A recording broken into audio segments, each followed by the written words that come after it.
एक लड़की सुनसान सीट पर अकेली बैठी थी। शाम का समय था। रात होने वाली थी। थोड़ी बहुत नींद के कारण झुक रही थी, तो कभी उठ रही थी। वह लड़की देखकर ऐसा मालूम हो रहा था, उसको अकेला कोई सफर करने के लिए भेजा है। उसके साथ कोई भी आने जाने वाले लोग नहीं है। इतने में वहां उस ट्रेन की बोगी में टीटी आ गया था, टिकट चेक करने के लिए। जैसे ही टिकट चेक करने वालों को देखी वह लड़की अचानक घबरा गई और उसकी नींद भी थोड़ी टूट गई थी। लड़की के पास जैसे ही टीटी को आते देख रहे थे, वैसे वैसे ही घबरा रही थी। देखकर यह मालूम हो रहा था कि उस लड़की के पास टिकट तो बिल्कुल भी नहीं होगा। इसी कारण से वह लड़की टिकट चेक करने वालों को देखकर ऐसे कांपी रही थी, जैसे उसके पास टिकट ना हो। जैसे ही टिकट चेक करने वाले उस लड़की से पूछता है, टिकट दिखाओ, तभी वह लड़की गुमसुम और मधुर आवाज में कहती है, मेरे पास टिकट नहीं है, मुझे बहुत जरूरी काम है। मेरी माँ की मृत्यु हो गई है, इसी काम से मैं शहर से गांव जा रही हूँ। मैं जल्दीबाजी में घर में पैसा भी भूल चुकी हूँ, इस कारण से मैं टिकट भी नहीं ले पाई थी सुबह। टिकट चेक करने वाले कहते हैं, अगर आपने टिकट नहीं लिए तो आपको 300 रुपए फाइन देना होगा। यह देखकर लड़की के होश उड़ गए और उसकी आंखों से आंसू बहने लगे। मतलब ऐसा मालूम हो रहा था कि वह लड़की कुछ देर में रो देगी। फिर उसके बाद वह लड़की टिकट चेक करने वाले को समझाते हुए कहती है कि मेरे पास टिकट नहीं है और पैसे भी नहीं है।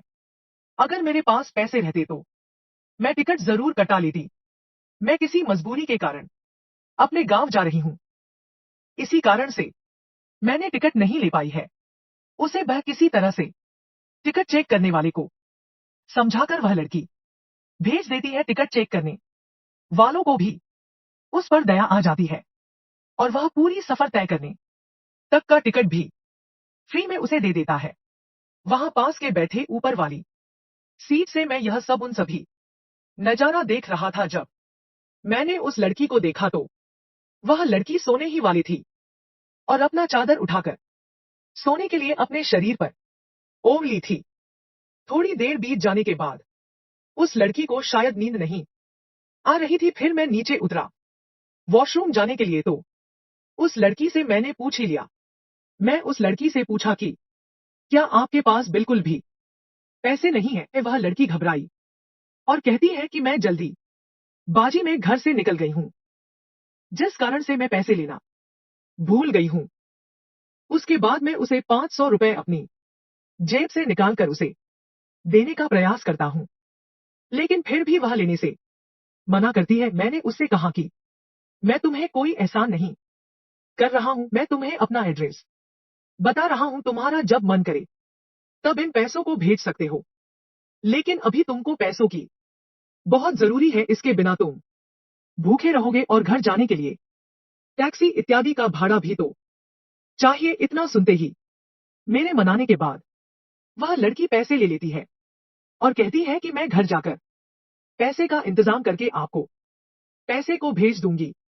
लड़की सो जाती है। लड़की का सफर सुबह में 2 बजे पूरा हो जाती है और लड़की उस ट्रेन से उतर जाती है। उसके बाद जब मैं नींद से जगा तो देखा कि वह लड़की अपनी सीट पर उपलब्ध नहीं है।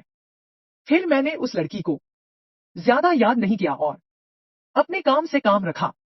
घर पहुंचकर कुछ दिन बीत जाने के बाद, करीब करीब 1 साल बीत जाने के बाद, मैं जिस पते पर पैसे भेजने के लिए एड्रेस दिया था उस पर एक चिट्ठी आती है।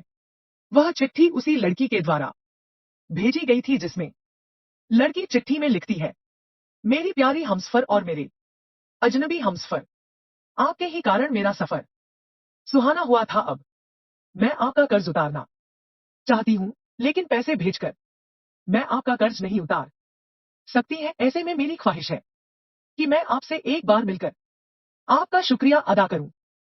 साथ ही साथ उसे चिट्ठी पर नीचे मिलने के जगह के बारे में तथा समय के बारे में भी बताया गया था। मुझे रहा नहीं गया, मैं उस दिन का इंतजार करने लगाता हूं, किस दिन यह वक्त आएगा और मैं उस अजनबी लड़की से मिल पाऊंगा। आपको बता दे कि वह अजनबी लड़की मुझसे मिलने के लिए इतना बेकार क्यों थी मुझे भी नहीं पता था।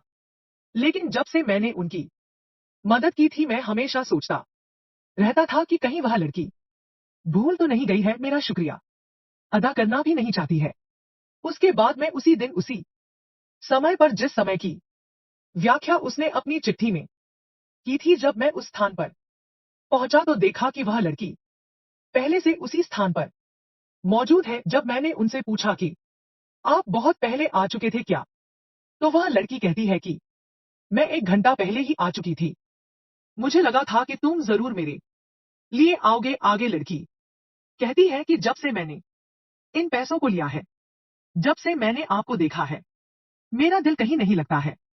मेरे जज्बात और मेरी जवानी हमेशा आपको ही याद करती रहती है, क्योंकि मैंने उस रात जब आप सो गए थे तो मैं आपके चेहरे की तरफ देखकर बहुत ज्यादा खुश हुआ करती थी। मैं आपसे अपने प्यार का इजहार करने के लिए आई हूं।